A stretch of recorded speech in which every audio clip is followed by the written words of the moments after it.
Déjenme hacer una introducción, espero que pequeña. Dios de esta ciudad. No sé si alguna vez le echaron en cara esta frase que choca mucho. Es una frase que a nadie le gusta que le digan, te lo dije. ¿A quién le gusta esa frase? A mí no. Y alguien dijo alguna vez, déjense los leo, dice, menso, te lo dije, si hacías eso te iba a ir muy mal, y ahí están las consecuencias. Entonces sus colaboradores le dijeron, pero señor Isaac, no podemos poner eso, es una revista de ciencia. Dice, bueno, entonces pongan, a cada acción corresponde una reacción de igual intensidad, pero en sentido contrario. Ya saben, estamos hablando de las leyes de Newton, creo que esta es la tercera ley de Newton. Y esa ley se usa mucho, aunque es una ley del movimiento y de la inercia, parte de esas leyes, se usa mucho para hablar de las consecuencias que tienen nuestras acciones, ¿cierto? Y bueno, curiosamente, interesantemente, hay otra ley, o hay una ley, pero esta ley opera a nivel espiritual. Esta ley está en Gálatas 6:7 y por ahí va a estar en la pantalla. Gálatas 6:7 en la versión NTV dice, no se dejen engañar, nadie puede burlarse de la justicia de Dios, siempre se cosecha lo que se siembra. ¿Se dan cuenta que es la misma ley que opera en diferentes esferas? ¿Por qué se parecen? Porque las hizo el mismo Dios que hizo todas las leyes que rigen tanto las cuestiones espirituales como las cuestiones de nuestro mundo, de nuestro universo. Por eso se parecen tanto. Realmente esas leyes no son de Newton, no son de Mendel, no son de Pascal, porque cuando ellos las descubrieron y las describieron, esas leyes ya operaban desde mucho antes que ellos nacieran. Esas leyes ya estaban operando. ¿Quién las hizo? Dios. Y por eso son confiables y también son implacables, porque se cumplen. ¿Por qué confiamos tanto en el calendario? Porque sabemos que si hacemos planes a determinado tiempo, a determinado mes o dentro de algunos años, ese plazo se va a cumplir. Puede que nosotros no estemos ya, pero el plazo llega. ¿Por qué? Porque nuestro tiempo está sujeto a leyes que Dios creó y son confiables. Y bueno, después de esta información científica cultural, quiero hacer una pequeña oración y que usted ore por mí. Padre, aquí estoy y aquí estamos delante de ti, y te ofrezco mi vida, te ofrezco mi corazón y te suplico que tú hables a través de mí, Señor, que no sea yo, que sean tus palabras y que tu palabra llegue a los oídos y a los corazones de quienes están aquí, de quienes nos escuchan, y que seas tú glorificado en el nombre de Cristo. Amén. Me di cuenta después de que terminé esta plática, de que la estuve arreglando y todo, que hacía muchas preguntas, y bueno, así es. Y empiezo con una pregunta: ¿puede Dios eliminar una nación?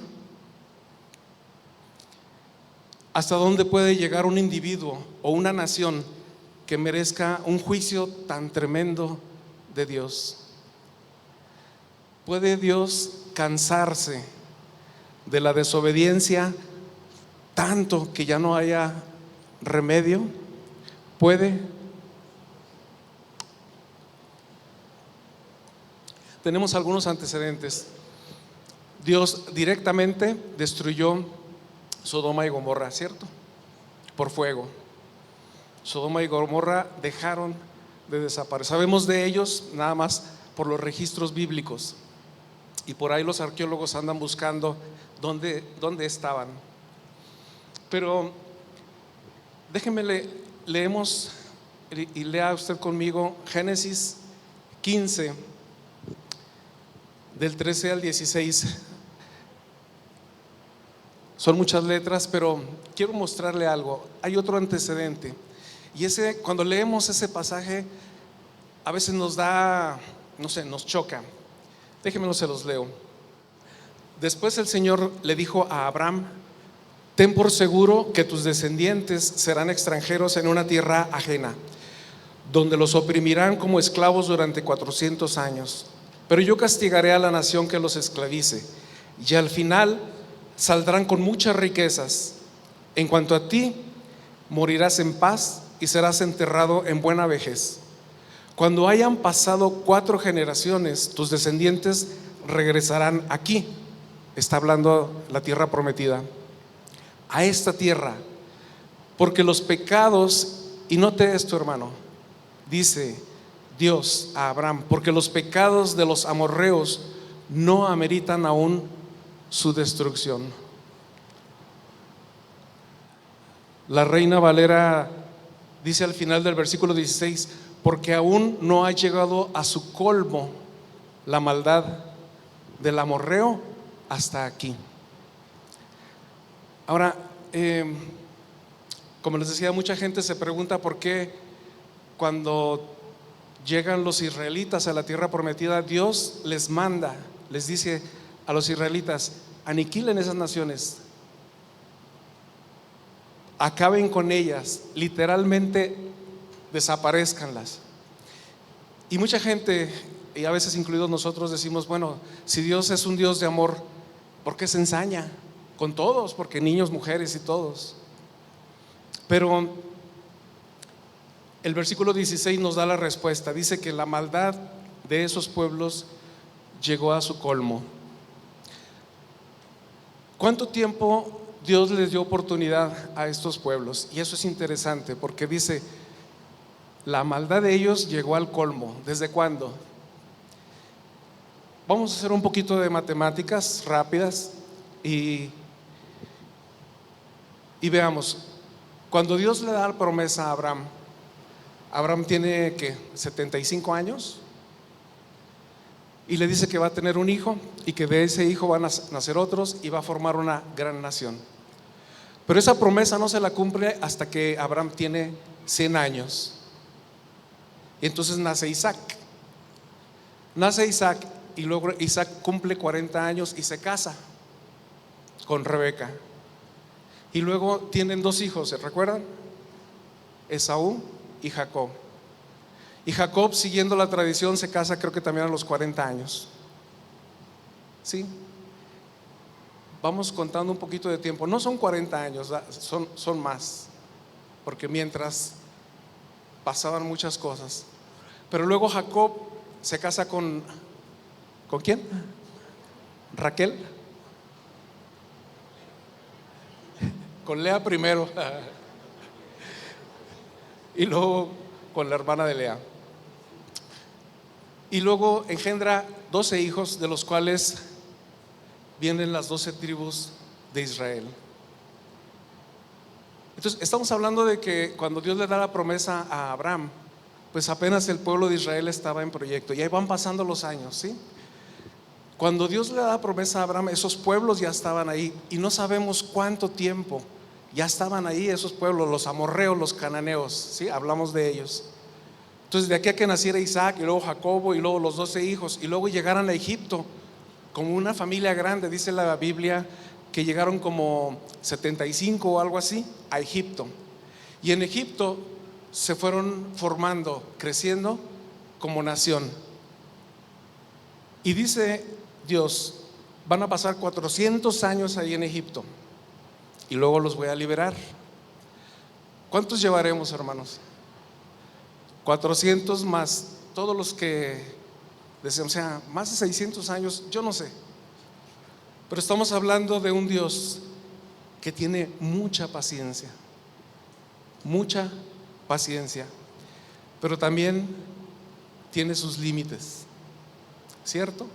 A veces no nos gusta hablar de Dios diciendo, Dios hizo un juicio, no, pues que Dios no es amor, sí, pero también es justo. Y este mes y el mes pasado hemos estado estudiando en los grupos de conexión el primer libro de los Reyes, ¿sí? ¿Quién tiene su TCD? Levante la mano. Bueno, no se pierda, ahí hay TCD para que no se pierda de estos estudios. Y vemos a través del primer libro de Reyes la historia del pueblo de Israel, cómo Dios también hizo juicio a su pueblo. Qué tremendo. Al pueblo que Él formó, que Él amaba y ama con entrañable corazón, le hace juicio. Y vamos a ver eso. Porque cuando los israelitas llegan a la tierra prometida, Dios trató con ellos como unos 300 años a través de los jueces. Pero luego el pueblo de Israel quiso reyes, ¿se acuerdan? Y Samuel se sintió como herido. Dice, Señor, ya no me quieren a mí y quieren reyes como las otras naciones. Y Dios le dice a Samuel, no te preocupes, no te están desechando a ti, me están desechando a mí. ¿Quieren un rey? Ahí les va. ¿Qué era lo que quería las naciones, Israel como nación? Ser como las naciones que lo rodeaban, tener un rey visible, tener un rey guapo, tener un rey poderoso a quien presumir.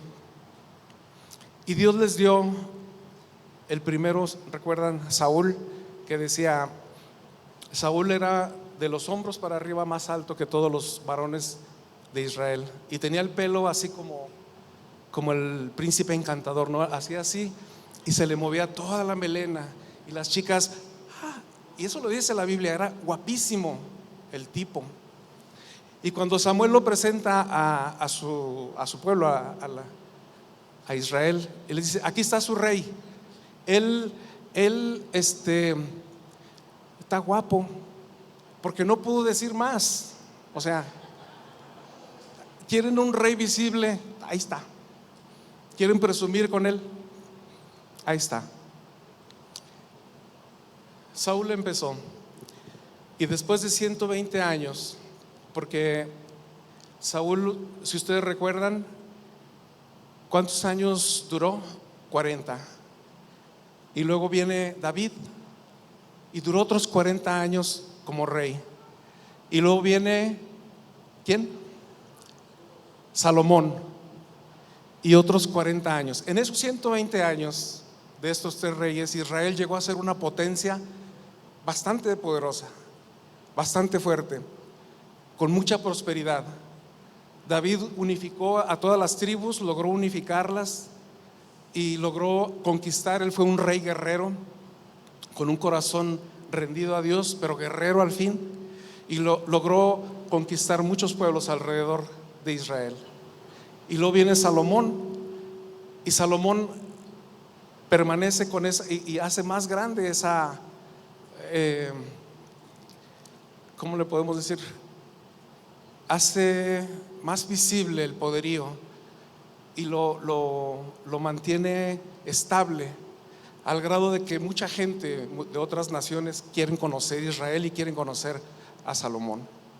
120 años se consolidó la nación.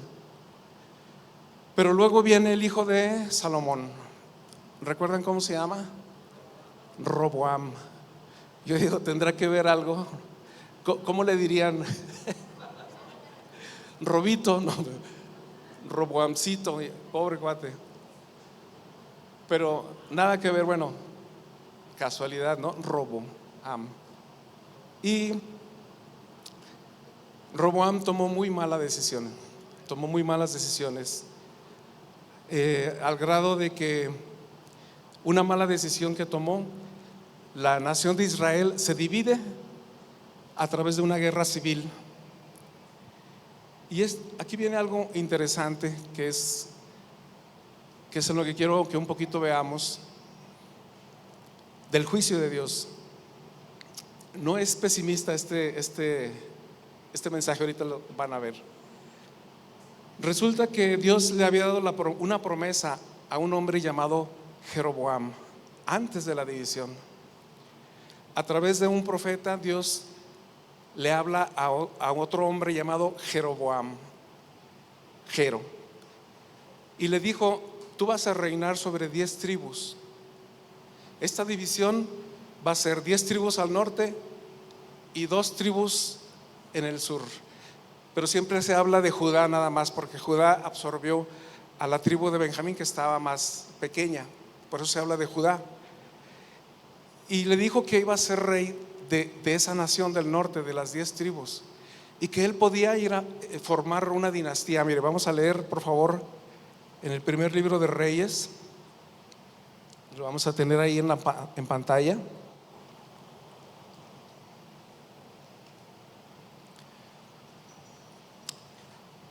Este es Dios hablándole a Jeroboam y le dice: sin embargo, no le quitaré todo el reino a Salomón por ahora, por amor a mi siervo David, a quien yo escogí y quien obedeció mis mandatos y decretos.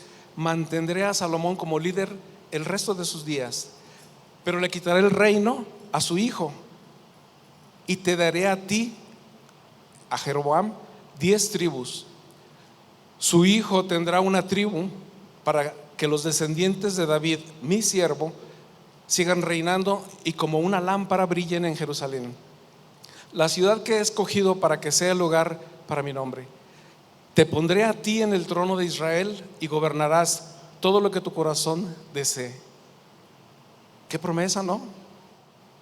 Le está diciendo a Jeroboam: tú vas a ser rey de esas 10 tribus y vas a ser una nación fuerte y vas a hacer lo que tú desees, y puedes llegar a crear una dinastía.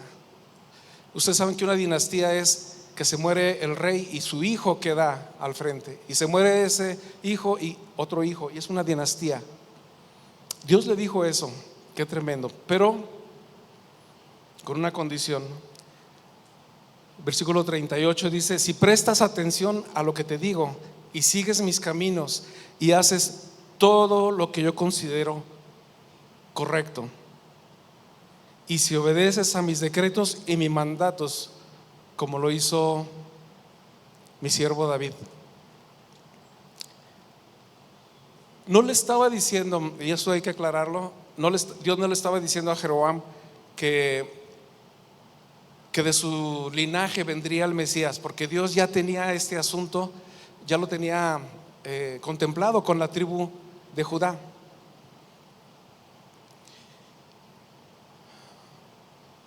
Pero si Jeroboam hubiera seguido los caminos de Dios y guiado al reino del norte de Israel por los caminos de Dios, el reino del norte se hubiera formado como una nación fuerte, próspera, y aunque estaba separada de Judá, se hablaría, hoy estaríamos hablando, si Jeroboam hubiera obedecido, yo creo que hoy estaremos hablando de Israel del norte o Israel del sur, ¿no? Como ahora Corea del Norte, Corea del Sur, Irlanda del Norte, Irlanda del Sur. O como hay unos poblados que están por acá, no sé si por Santiago Pasquiaro, que dicen Garame de arriba, Garame de abajo. Así, Israel de arriba, Israel de abajo. Pero no sucedió. ¿Por qué? Porque Jeroboam, que tenía esta promesa, no obedeció. ¿Qué hizo? Le dio la espalda a Dios. Cuidado. ¿Qué está pasando en nuestra sociedad actualmente? Nuestra sociedad y las sociedades de muchos países están sacando a Dios, no solo de sus universidades, sino de sus propias casas. Este Jeroboam hizo que el pueblo entrara en una idolatría tan terrible que colmó la paciencia de Dios. Y entonces viene juicio contra Jeroboam. ¿Y qué creen? Dios decidió desaparecer virtualmente eliminar a las 10 tribus de Israel. ¿Será cierto eso? ¿Eso lo dice la Biblia? Vamos a ver. Reyes, primer libro de Reyes 14, versículo 14 y versículo 15. Estas son palabras de Dios a Jeroboam, el que no obedeció. Además, dice, el Señor levantará un rey sobre Israel que destruirá a la familia de Jeroboam. Y esto sucederá hoy, es más, ahora mismo. Y el versículo 15 dice, luego el Señor, o sea, primero Jeroboam y su familia, ¿cierto? Y luego va con la nación. El Señor sacudirá a Israel como la corriente agita los juncos. Él desarraigará a los israelitas de esta buena tierra que les dio a sus antepasados y los esparcirá más allá del río Éufrates, porque ellos han enfurecido al Señor con los postes que levantaron para rendir culto a la diosa Acera. La palabra desarraigar significa arrancar de raíz, de raíz. Y dice, y los voy a esparcir, literalmente van a desaparecer.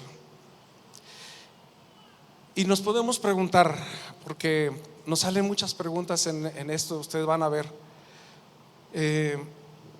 ¿por qué Dios no castigó nada más a Jeroboam? ¿Quién tenía la responsabilidad de guiar a ese pueblo por los caminos de Dios? El rey. ¿Por qué Dios no castigó solo a Jeroboam y lo eliminó a él y a la familia? Pero ¿por qué no más a él? Porque ¿qué culpa tiene la familia? Pero no solo eso, cargó con el pueblo también. Ahora, ¿qué culpa tenía el pobre pueblo? ¿Tenía culpa o no el pobre pueblo? En la actualidad muchas veces también le reclamamos a Dios lo mismo. Dios, ¿por qué estamos como estamos? ¿Por qué no castigas nada más a estos gobernantes y políticos corruptos que lo único que hacen es mentir y robar a nuestra nación? Y yo vuelvo a preguntar, ¿el pueblo era inocente o tenía su parte de responsabilidad? Y por favor dígale al que está a su lado, ahí te hablan. No te hagas. Dentro de este relato del libro de los Reyes,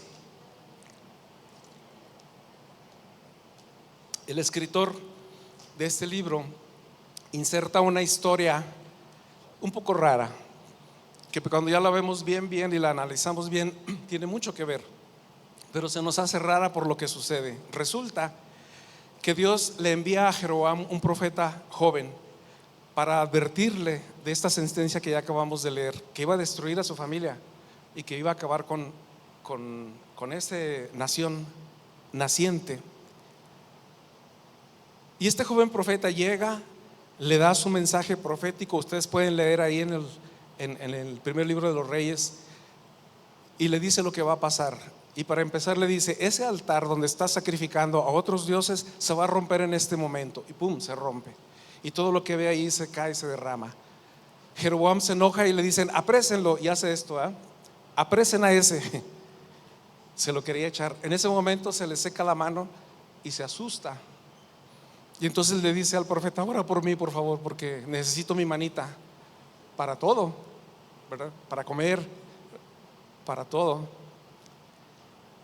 Y el profeta ora y es restaurada su mano. La actitud de Jeroboam cambia, pero no se arrepiente. Qué tremendo. O sea, empezó el juicio de Dios en carne propia y luego Dios le restaura esa mano.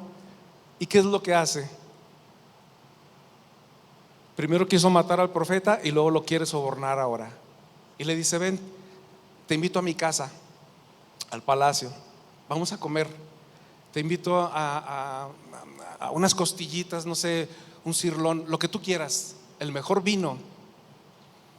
Yo no sé por qué después de de que Dios le restaura el brazo a Jeroboam, en vez de decirle al profeta, ora por mí y dile a Dios que voy a quitar la idolatría en la que estamos metidos, en vez de eso le dice al profeta, vente, vamos a mi casa, te invito a comer los mejores vinos, la cerveza artesanal que más te guste.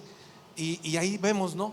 Yo me imagino a Jeroboam planeando decirle, ¿qué te parece la presidencia de la sociedad de profetas? Aquí en Betel tenemos una universidad de primera. Imagínate tú, presidente vitalicio, con un sueldo, y no se te va a acabar. Pero el profeta, este joven, obedece a Dios y luego se va por otro camino, porque eso es lo que Dios le había ordenado.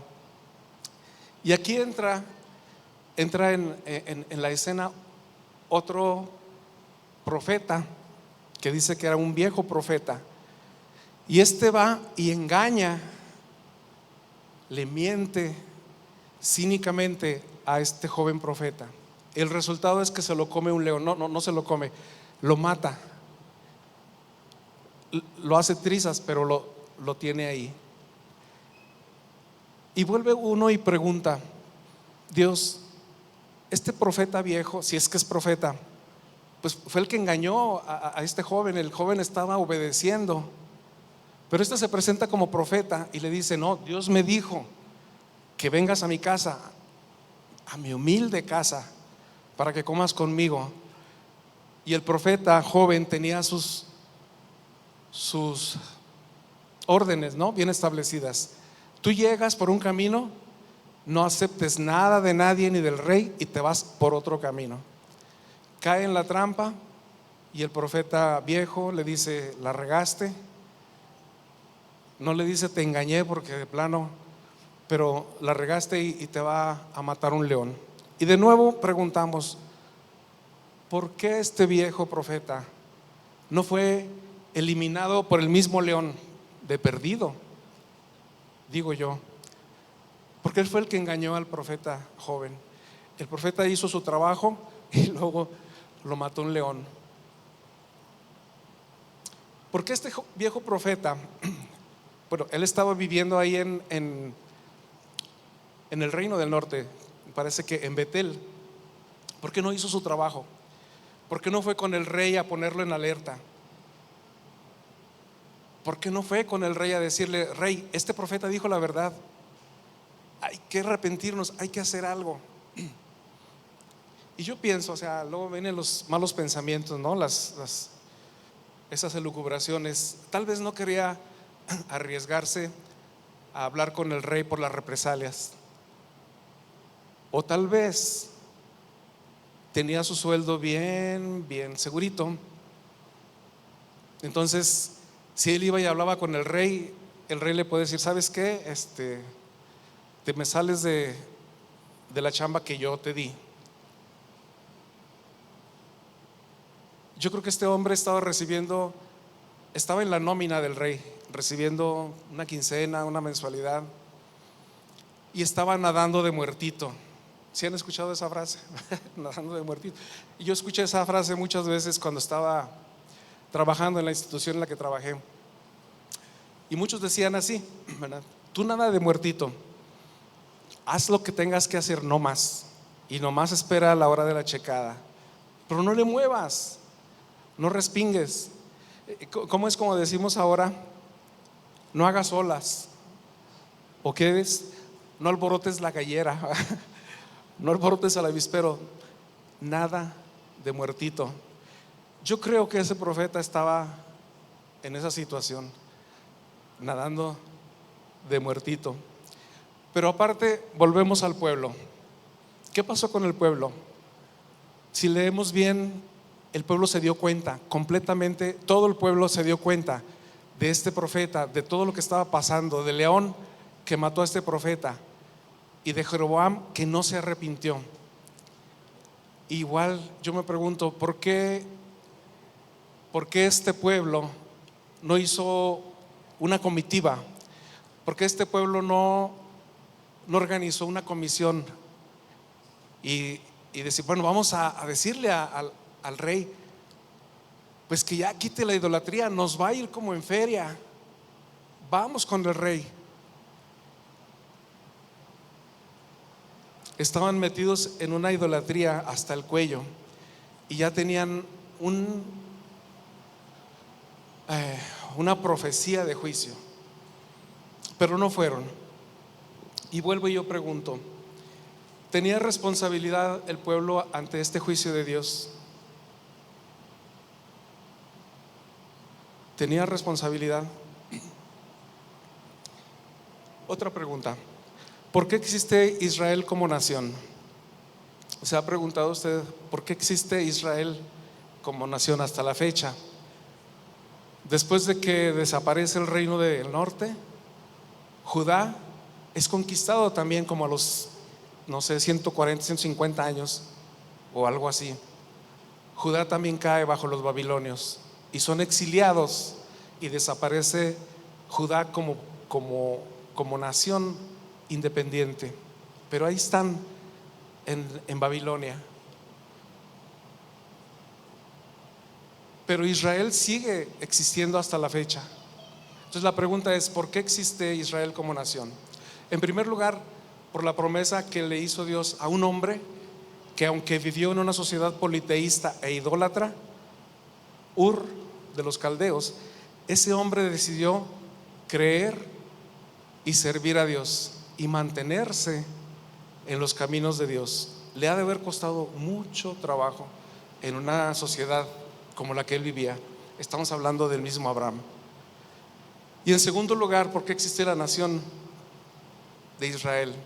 Porque Dios tenía, tiene y todavía tendrá planes para Israel como nación, un propósito bien establecido para Israel, aunque por poquito lo desaparece del mapa.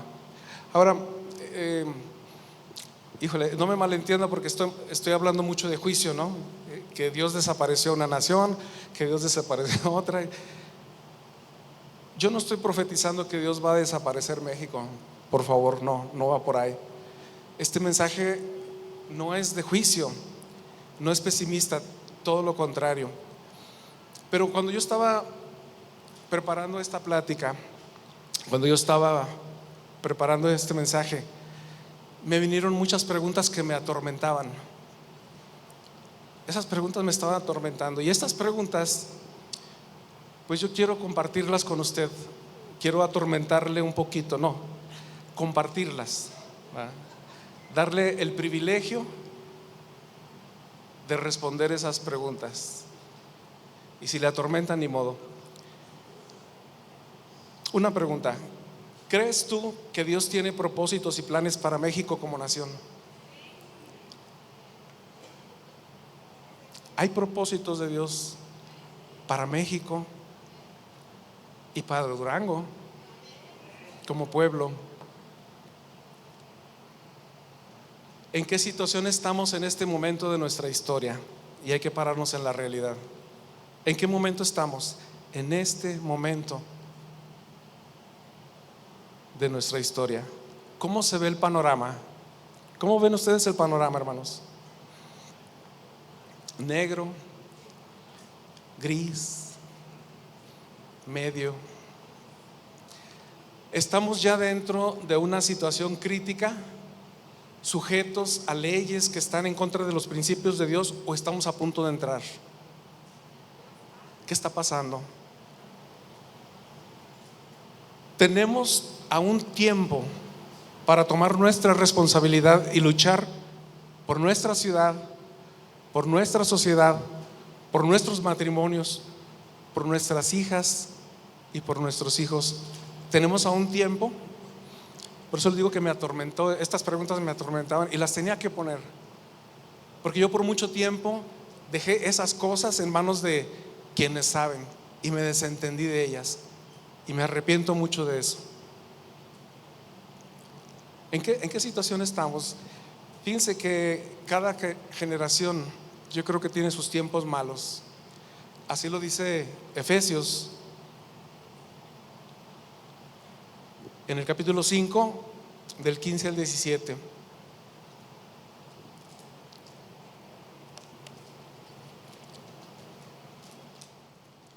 Así que tengan cuidado,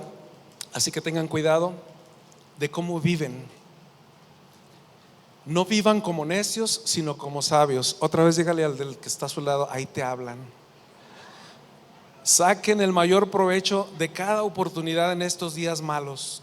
En estos días malos. Esto está escrito casi 2000 años hace, en tiempos de Cristo, pero hace casi 2000 años. No actúen sin pensar. Vean, o sea, pensemos. No actúen sin pensar, más bien procuren entender lo que el Señor quiere que hagan. Es decir, procuremos entender los tiempos de Dios y qué está pasando. ¿Qué está pasando? No solo en nuestra ciudad, en nuestro México y en el mundo, porque están pasando muchas cosas tremendas. Hay quien dice que estamos viviendo los tiempos más oscuros en nuestro México. ¿Será cierto? Yo espero que no. Otra pregunta, ¿le vamos a echar la culpa a las generaciones pasadas como los gobernantes le echan la culpa a los gobiernos pasados? Nosotros también haremos eso. No, es que las generaciones pasadas, nuestros papás no nos enseñaron eso. Ya estamos grandecitos, hermanos. ¿Y qué estamos haciendo? ¿Qué estamos haciendo? Hágase esa pregunta. Y quiero que leamos. Está un poquito larga, esta es una reflexión que encontré de un comentario cuando estuvimos estudiando Habacuc. Recuerdan que en meses pasados estudiamos en el TCD con los grupos de conexión Habacuc.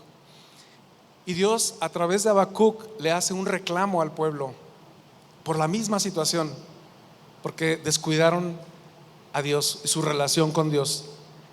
Y les dice en una frase que está en el versículo 1:12: ustedes dicen, Jehová no hará bien ni mal, no hará nada. Y vamos a leer esta reflexión. ¿Sí la tenemos ahí? A veces, pongan atención, hermanos, a veces no son los gobernantes típicamente malos como un Hitler o como un Stalin o como el que usted quiera los que causan la ruina de una nación, sino los indiferentes, los apáticos que no cumplen o cumplimos con nuestro deber civil. Esa gente, y a veces somos esta gente como cristianos, somos esa gente, dice, no es atea sino neutral en cuanto a la religión y en cuanto a la moralidad, y dicen, Dios ni hará bien ni hará mal. O sea, Dios no tiene tiempo para estar con estas cosas. ¿Sí me entienden? Ese es el reclamo. Y esta gente está convencida de que no se puede hacer nada para cambiar el mundo. Por lo tanto, ¿para qué molestarse sobre todas estas cosas? Y no se dan cuenta, o no nos damos cuenta, de que las cosas son tal como son, porque ellos mismos o nosotros mismos hemos permitido que llegaran a tal extremo. ¿Le toca su corazón a esto? A mí sí. Porque como les digo, mucho tiempo yo descuidé eso y dije no, porque en la denominación en la que yo estaba, la política era del diablo. O sea, no te metas ahí, no te metas al licenciado.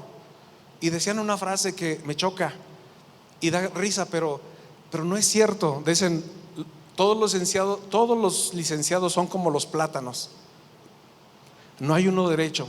No es cierto. No es cierto. Así es. Pero vean al grado al que se llega para deshacerse de una responsabilidad que nos toca. Yo también creo que Dios tiene planes y propósitos para nuestra nación. Y quiero que leamos Jeremías 29:7. Primero eso. Jeremías 29:7. ¿Qué dice ahí? Trabajen por la paz y la prosperidad de la ciudad en donde estamos. trabajen. Pidan al Señor por la ciudad, porque del bienestar de la ciudad dependerá el bienestar de nosotros. Y ese trabajen, bueno, ahorita lo cantamos. ¿Qué cantábamos ahorita en uno de los cantos? En las calles proclamaré, a los míos les proclamaré de ti. Esa es nuestra chamba, por lo menos parte. Ese es nuestro trabajo. En donde quiera que ande, proclamaré de tu grandeza, compartiré, para que esa gente llegue también a los caminos de Dios. Y luego el versículo 11 dice: pues yo sé los planes que tengo para ustedes. Y aprópiese de esa promesa para usted, hermano. Yo sé los planes, dice Dios, que tengo para ustedes, y son planes para lo bueno, no para lo malo. Son planes para lo bueno, no para lo malo. Y a veces nos unimos a alguien que tiene planes para lo malo y lo vemos, pero no discernimos para darles un futuro y una esperanza. Y quiero casi terminar con esta lectura de Isaías capítulo 62 y el versículo 1 y el versículo 6. Isaías 61, 1 y 6.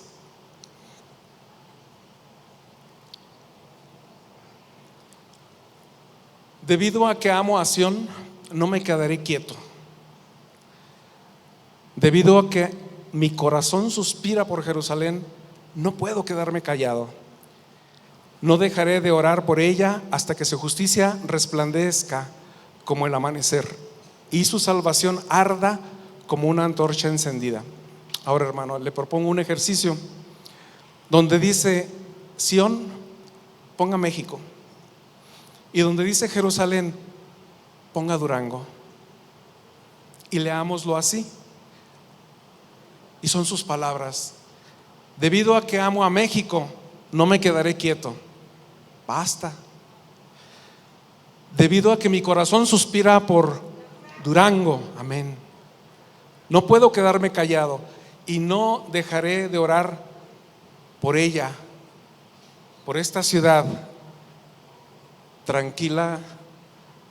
¿Y qué dice? Ciudad colonial. Hasta que su justicia resplandezca como el amanecer y su salvación arda como una antorcha encendida. Eso nos toca. Y leamos el versículo 6 para ver cómo lo vamos a hacer. Y también ponga ahí, en vez de Jerusalén, ponga Durango. Oh Durango, yo he puesto centinelas, y esta es palabra de Dios. Yo he puesto centinelas en tus murallas. Ellos, nosotros, orarán continuamente de día y de noche. No descansen, ustedes que dirigen sus oraciones al Señor. ¿A quién están dirigidas estas palabras? A nosotros. No descansen. No descansen. Y levanto la mano como culpable, porque a veces yo me despierto en la madrugada del lunes al martes, y el martes como hombres tenemos esa cita. Pero si me levanto ahí a las 4 a 5 y oro o leo la Biblia o nada, me quedo despierto. Para las 7 que tengo que debo levantarme para orar, me quedo dormido. Y aquí dice: no descansen. No descansen. Ustedes que dirigen sus oraciones al Señor, somos nosotros. Como decía nuestro pastor hace ratito, estamos en tiempos de elecciones y son tiempos complicados, ¿cierto? Hay manifestaciones por todos lados y propagandas, y todos reclaman nuestros votos. El próximo domingo es día de ir a votar. Ya lo dijo el pastor, tenemos que ir a votar, es nuestra responsabilidad. Y como Benito nos decía, en los viernes pasados hubo sesiones para capacitarnos en las cuestiones de política, para entenderlas mejor. Y yo le doy gracias por eso, porque no se hace eso en las iglesias. O sea, no se les dice: miren, la Cámara de Representantes es esto, el Congreso es esto, el Senado es esto otro, y estos se eligen de esta manera y estos de otra. O sea, estamos, la mayoría, y en mi caso, ignorantes de todo esto. Como nos decía Benito, eso es lo que tenemos que entender, pero no les vamos a decir por quién votar. No se trata de eso. ¿De qué se trata? De pedirle a Dios de rodillas, si es posible, discernimiento, sabiduría, claridad de pensamiento, para escoger personas que no estén a favor de la cultura de la muerte, como el aborto, para escoger personas que no estén a favor de las ideologías de género, que ahorita cómo hacen daño, para que no estén a favor de los matrimonios igualitarios, y también que no nos callemos.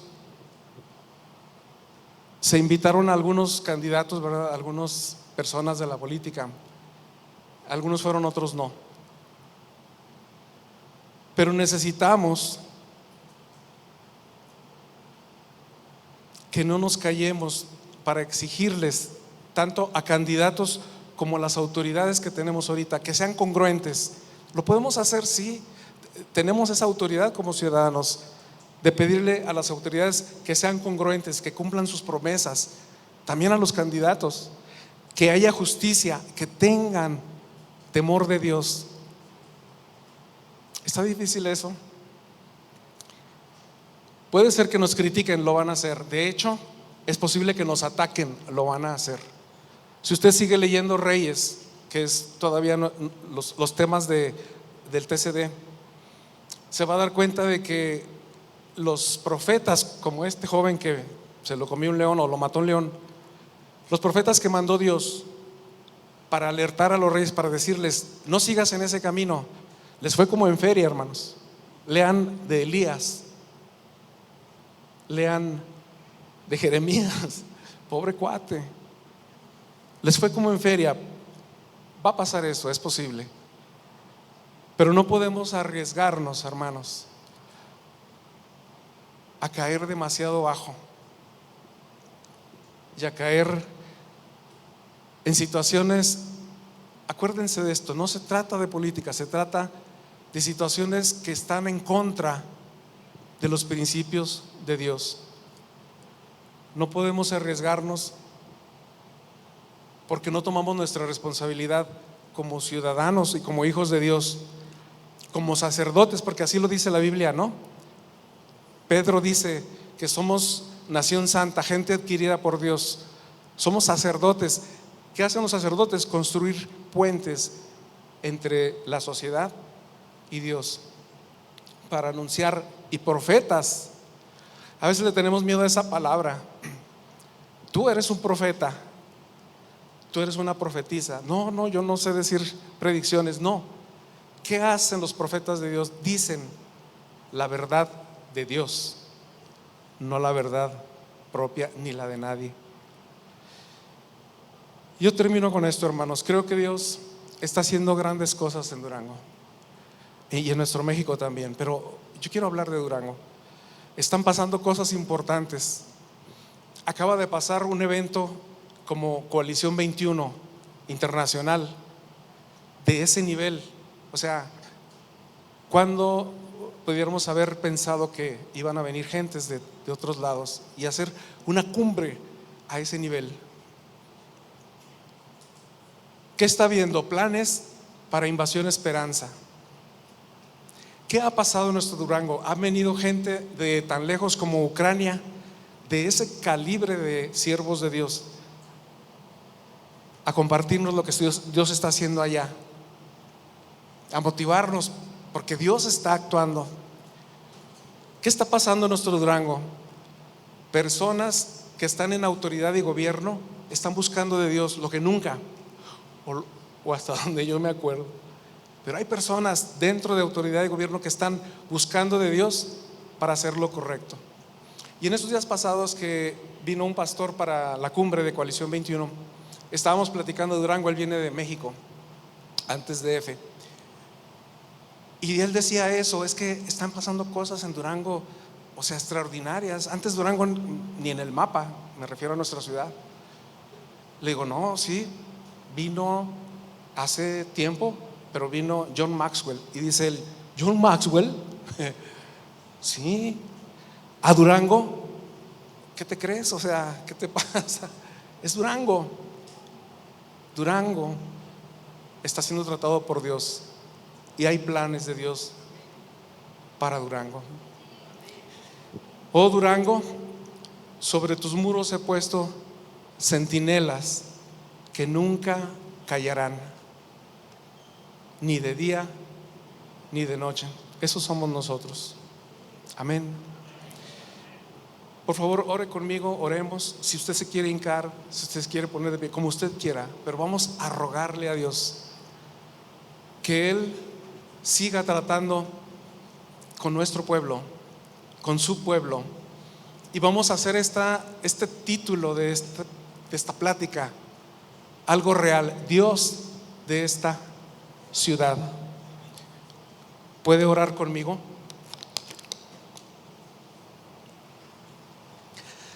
Dios, aquí estamos, tu pueblo. Tú nos has dicho que si tu pueblo se humillare delante de ti, tú vas a responder. Señor, reconocemos nuestra irresponsabilidad de no actuar, de no intervenir, de quedarnos callados y a veces de ser parte de estas prácticas corruptas. Te pedimos perdón por ello. Y aquí estamos, Señor, arrepentidos, pero también con una petición, Señor, que nos permitas estar en tus planes. Te pedimos por nuestra ciudad, te pedimos por nuestro México, te pedimos, Señor, que tú pongas paz en estas elecciones, que tú pongas, Señor, tu espíritu que reine a través de tu pueblo que está en las casillas, a través de tu pueblo que estamos esparcidos por todo Durango. Trae paz, que no haya violencia. Y Señor, ayúdanos, ten misericordia de nosotros, para que no solo en estos tiempos que parecen de crisis nos humillemos delante de ti para pedirte perdón y que nos salves de lo que pueda venir. Cuando estemos en bonanza, cuando estemos bien, vamos a seguir orando. Ayúdanos a entenderlo, Padre. Que no nos cansemos de orar, que no nos cansemos, Señor, de pedir que tu presencia reine en nuestro pueblo, en nuestra ciudad, que tu presencia reine en la población, que vengas tú y a través de nosotros, porque tú nos has dado esa autoridad de gobernar contigo. Que proclamemos tu palabra, que proclamemos, Señor, tu palabra en todo lugar donde estemos. Todo esto, Señor, te lo rogamos en el nombre de Cristo Jesús. Amén. Amén.